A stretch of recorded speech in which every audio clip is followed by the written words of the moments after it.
Olá pessoal, meu nome é Viviane, sou professora da rede municipal e hoje nós vamos conversar um pouco mais sobre matemática. A aula de hoje nós vamos continuar com o tema Navegar é Preciso. Na aula passada a gente falou um pouquinho sobre energia limpa e falamos dos gases, dos poluentes e conversamos sobre efeito estufa. Hoje nós vamos falar um pouco mais sobre o efeito estufa e o que os combustíveis fósseis, que produzem gases, podem desenvolver para o nosso meio ambiente. Nós falamos também, aula passada, sobre o nosso habitat, não foi? Hoje nós vamos falar sobre o aquecimento global. O aquecimento global, ele influencia em todo o nosso planeta. Vamos entender mais sobre o que é esse efeito estufa e o que é o aquecimento global? Cycle, sua pegada mais leve, apresenta o que é aquecimento global.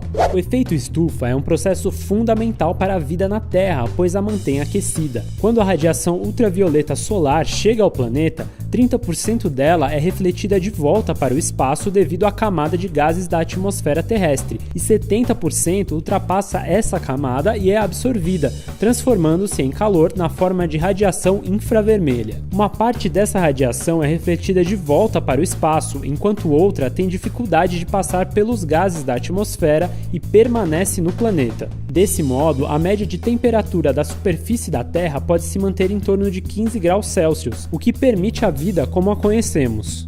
Quando a concentração de gases que absorvem a radiação solar aumenta consideravelmente, como vem ocorrendo desde o início da Revolução Industrial, o calor da radiação infravermelha tem dificuldade adicional de ultrapassar os gases da atmosfera e se dispersar no espaço, e a temperatura média global aumenta. Portanto, ocorre um desequilíbrio do efeito estufa.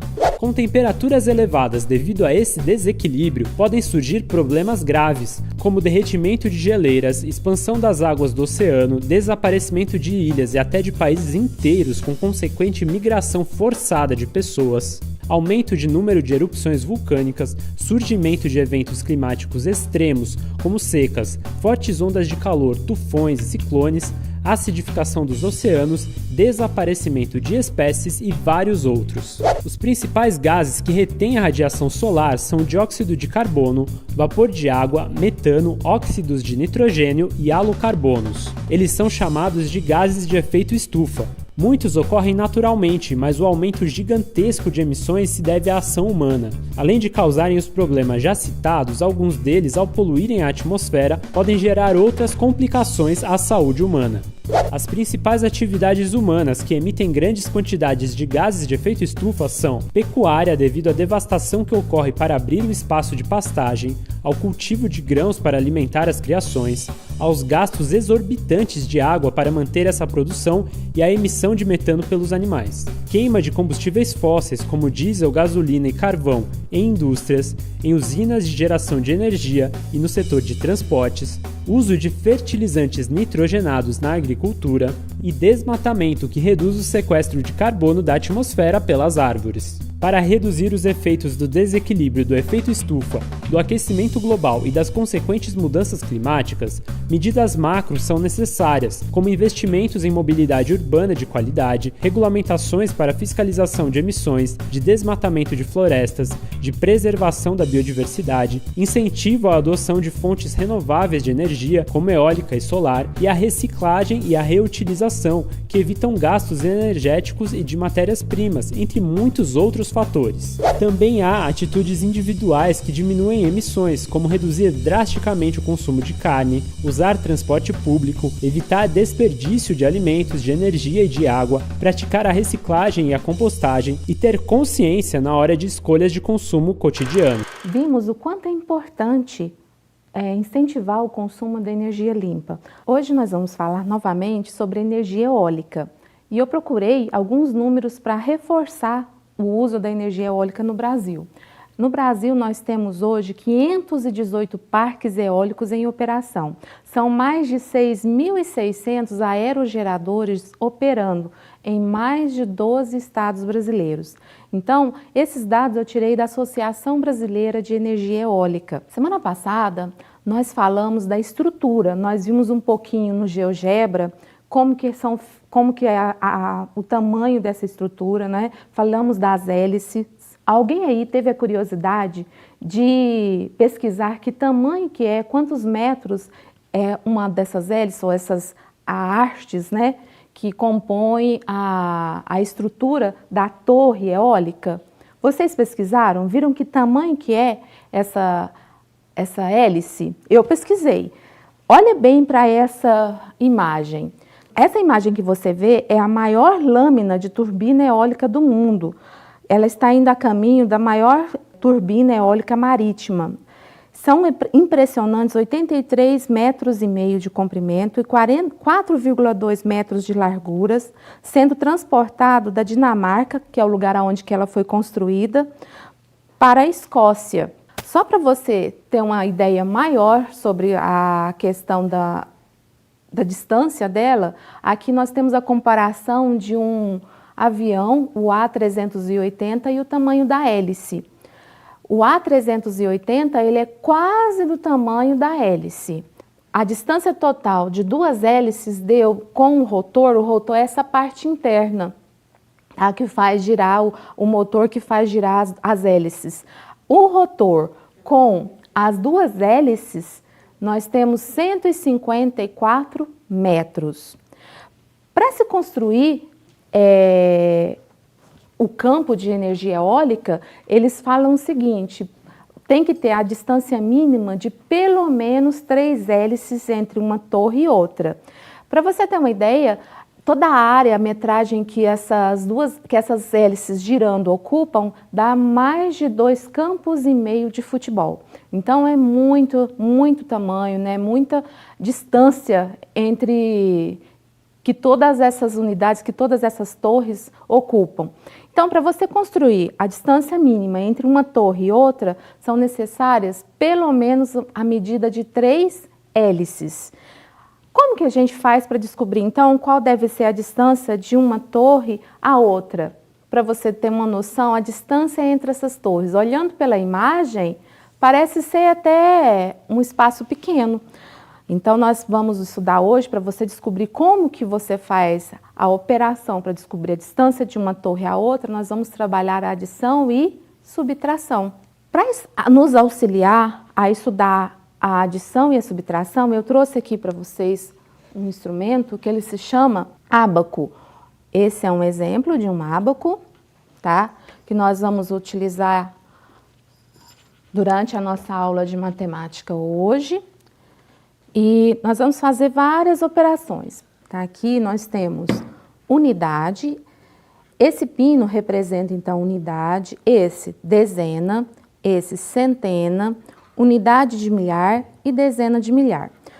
Para a gente utilizar esse ábaco, nós vamos tirar todas essas argolas de cada pino. Esses pinos eles são removíveis, tá? Não é necessário, na hora da construção do número, que em cada haste fique argolas de uma mesma cor. A gente pode variar, pode ter cores variadas, não tem nada a ver, tá? Eu posso dizer que aqui na dezena de milhar, eu posso colocar verde, amarelo, azul, não tem importância. E na hora que a gente está representando o número, não tem importância também da gente misturar, tá, essas argolas. Então, para a gente começar a representar um número, eu vou tirar todos esses as argolas, e vou colocá-las aqui do lado, tá?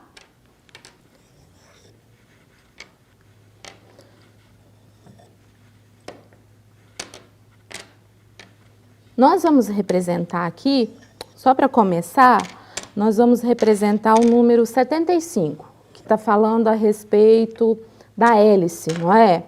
Que cada hélice tem em média 75 metros e esse comprimento pode variar. Nós vimos a maior hélice do mundo tem 83 metros, não era? Que a gente falou? Então, agora, só para começar a brincadeira, a gente vai representar aqui, ó, vamos representar aqui o número 75. Então, você tem aqui unidade. Se eu estou falando do número 75, só para você acompanhar aqui comigo.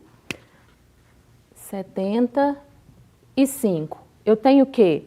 Unidade, unidade e dezena. Então, são quantas unidades? Então, aqui eu tenho unidade, dezena. São 5 unidades e 7 dezenas. Então, vamos aqui.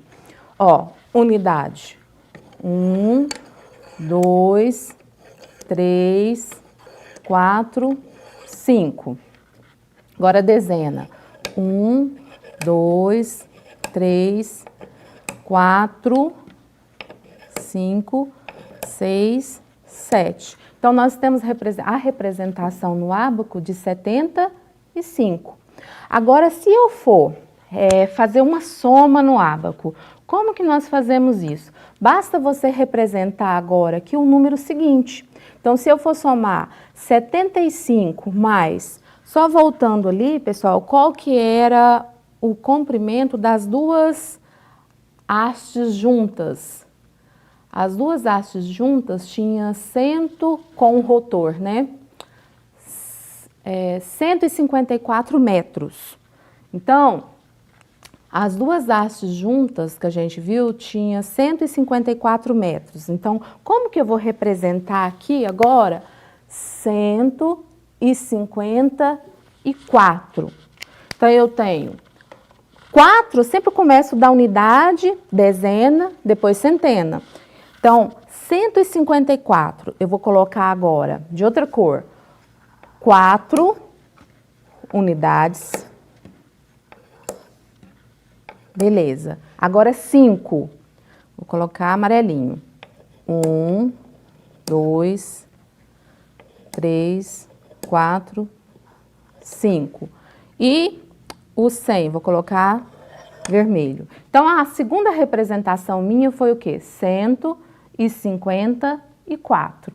Se eu estou fazendo uma soma, se eu vou somar a distância 75 mais 154, agora eu vou verificar aqui a nossa casa das unidades, das dezenas e da centena. A gente sabe que não pode passar de 10, porque nosso sistema é decimal. Então, conta comigo. 1, 2, 3, 4, 5, 6, 7, 8, 9. Não passou, então vou deixar desse jeito. A próxima. 1, 2, 3, 4, 5, 6, 7, 8, 9, 10, 11, 12. Passou de 10. Então, vai ficar 1, 2, 3, 4, 5, 6, 7, 8, 9, 10. Eu vou tirar essas 10, ela está na casa de qual? Das dezenas. Então, 10 dezenas equivale a quanto? A uma centena. Então, eu vou colocar aqui. Então, vou voltar as minhas argolas para o lugar. Então, que número que eu tenho agora para representar? Olha, 220 e quanto? 1, 2, 3, 4, 5, 6, 7, 8, 9. 229. Então, se eu somei 75 mais 154, deu quanto? 229, tá? Pelo ábaco. Ok? Agora, nós vamos ver algumas situações, problemas, tá? Estamos em Uberlândia e pretendemos fazer uma viagem turística para conhecer o Parque Eólico de Osório, no Rio Grande do Sul. Nós vamos de ônibus e teremos que percorrer uma distância de 1.625 quilômetros. Aqui está, a gente pesquisou no Google, né, Google Maps, a distância de Uberlândia, em Minas Gerais, até Osório, no Rio Grande do Sul. Então, deu quanto? 1.625 quilômetros. No painel do ônibus, há um instrumento chamado odômetro, que marca quantos quilômetros o veículo já percorreu. No início da viagem, o odômetro marcava 18.540 quilômetros. Que número marcará o odômetro quando nós chegarmos no Parque de Osório. Para fazer essa operação, nós vamos fazer o seguinte, nós vamos calcular essa adição, porque nós temos a distância percorrida mais o que está marcando no odômetro. Então, quando a gente fala acrescentar, juntar, nós estamos sempre falando de adição. Então, nós vamos fazer a operação de adição no ábaco e vamos resolver a operação no quadro, tá bom? 18.540. Isso daqui é o que estava marcando no odômetro. A distância de Uberlândia ao Rio Grande do Sul, 1.625. Aqui eu tenho unidade, dezena, centena, unidade de milhar, dezena de milhar. Vamos fazer essa operação no ábaco? Então agora a gente vai tirar as pecinhas para representar aqueles números ali, ó, da nossa adição. Então vamos lá. Qual é o primeiro número? 18.540. Então na unidade, o 0 a gente deixa vazio. A outra, 4. Então 1, 2, 3, 4. Depois, 5. Então, nós vamos pôr 5 pecinhas aqui. 1, 2, 3, 4, 5. Depois, 8. 1, 2... Não, vamos colocar da outra cor, porque senão a gente não tem esse tanto de pecinha da mesma cor. Mas todas poderiam ser da mesma cor, tá? Então, aqui eu preciso de 8. 1, 2, 3, 4, 5, 6, 7, 8. Então, aqui está representado 8.540. Está faltando mais um. Então, aqui tá. Agora sim, 18.540. Eu vou somar com quanto? 1.625. Então, agora aqui na casa da unidade, eu tenho que colocar 5. 1, 2, 3, 4, 5. 2, 1. Vou colocar de outra cor para vocês visualizarem que a gente está somando as pecinhas diferentes, tá? 2. Agora aqui, 6. 1, 2, 3, 4, 5, 6. E no outro, apenas 1. Pronto. Agora vamos ver aqui a nossa operação. Nas unidades tem quanto? 1, 2, 3, 4, 5. Beleza. Nas dezenas, 1, 2, 3, 4, 5, 6. Conferindo. 1, 2, 3, 4, 5, 6. Aqui. Nas centenas, 1, 2, 3, 4, 5, 6, 7, 8, 9, 10, 11. Então, aqui passou de 10. Se passou de 10, eu vou tirar essas 10, porque 10 centenas dá o quê? Uma unidade de milhar. Coloquei aqui. E não eram 11, então permaneceu com uma, tá? Agora, vamos contar essa. 1, 2, 3, 4, 5, 6, 7, 8, 9, 10. Ficou 10. 10 unidades de milhar representa o quê? Uma dezena de milhar, tá?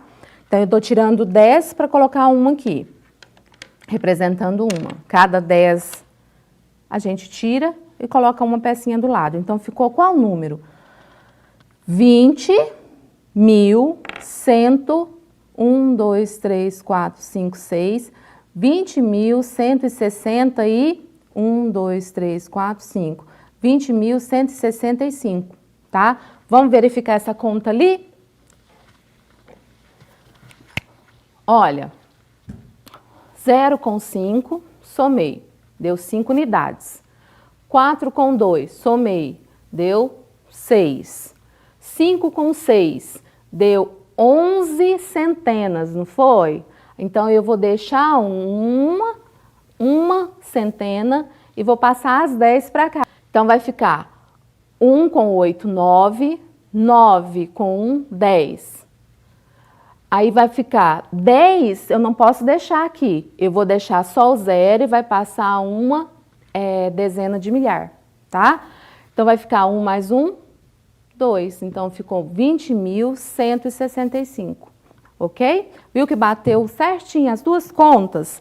O ábaco, ele facilita muito a nossa operação para quem está começando a fazer as adições, tá? Para quem está aprendendo, ele ajuda, auxilia, organiza o raciocínio. Agora, a questão de quantas unidades fica, se aquela questão antiga que todo mundo falava, vai 1, vai 2, né? Por que as pessoas falam isso? Por causa que completa as 10 em cada haste, né? Em cada ordem e não pode ficar. Então, a gente passa para a ordem seguinte, para até que completem as classes.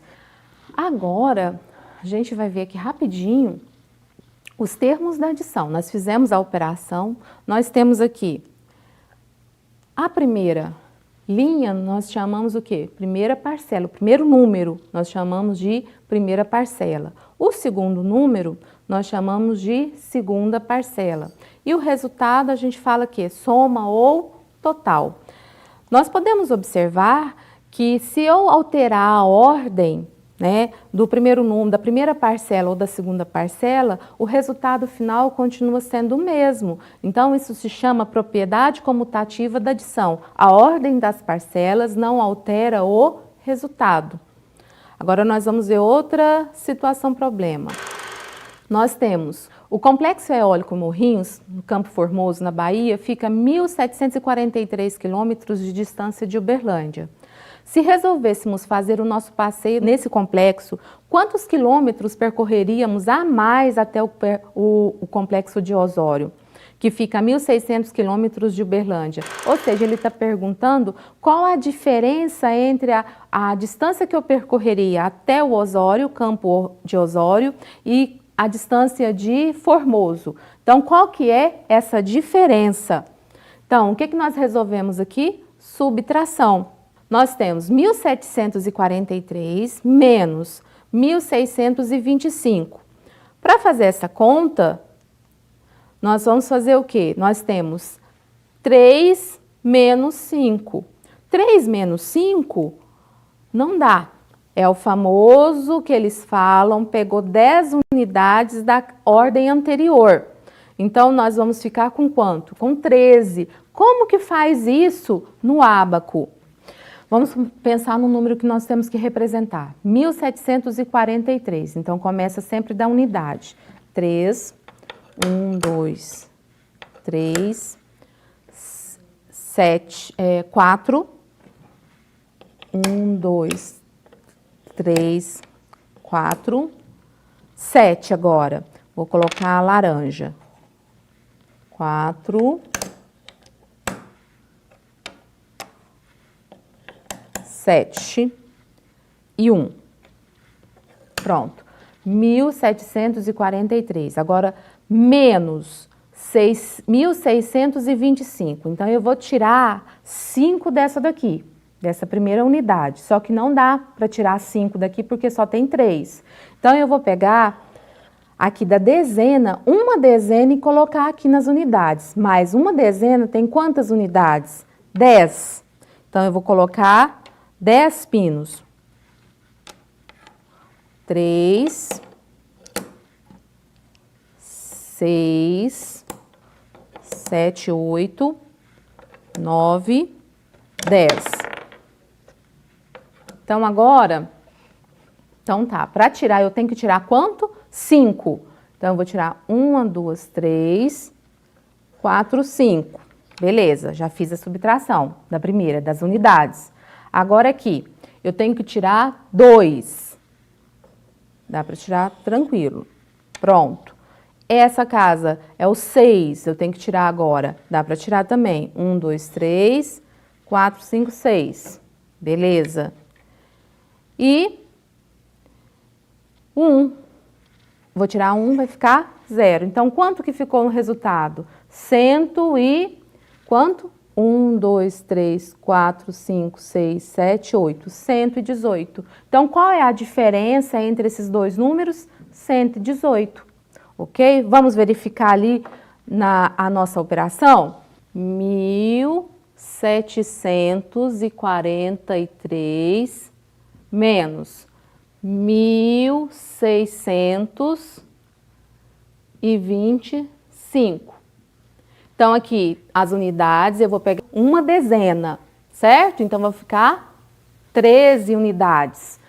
E aqui, eu tirei uma dezena, vou ficar 3 dezenas. Então, 13 menos 5, 8. 3 menos 2, 1. 7 menos 6, 1. E 1 menos 1, 0. Então, deu quanto? 118. Bateu as nossas duas contas, a do ábaco com essa daqui. Agora, nós vamos ver os nomes dos termos dessa operação. O primeiro número nós chamamos de minuendo. O segundo número, subtraindo. O terceiro, que é o resultado da conta, nós chamamos diferença, tá? Terá que percorrer 118 quilômetros a mais. Se a gente mudar a nossa rota, nós teríamos que percorrer 118 quilômetros a mais. É isso. Agora nós vamos resolver a última situação, problema das operações, tá? Ana tinha R$ 1.250. Recebeu um salário de R$ 1.890. Aí ela pagou as contas do mês no total de 2.320. Como que você resolveria essa operação?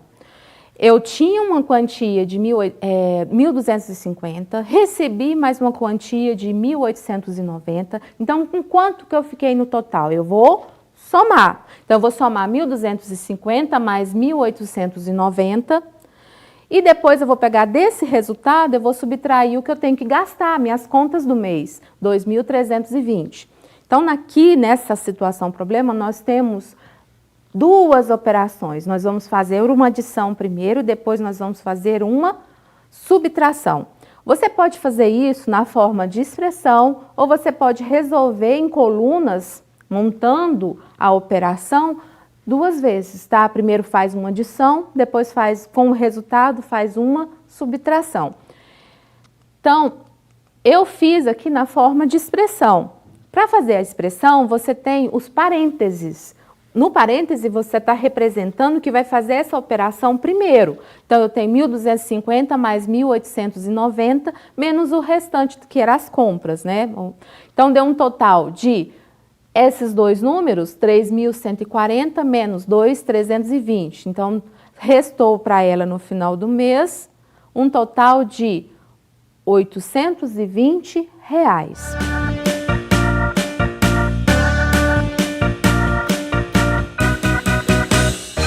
Então, pessoal, hoje nós aprendemos a fazer operações no ábaco, nós aprendemos a fazer operações de adição, de subtração e um tipo de expressão numérica.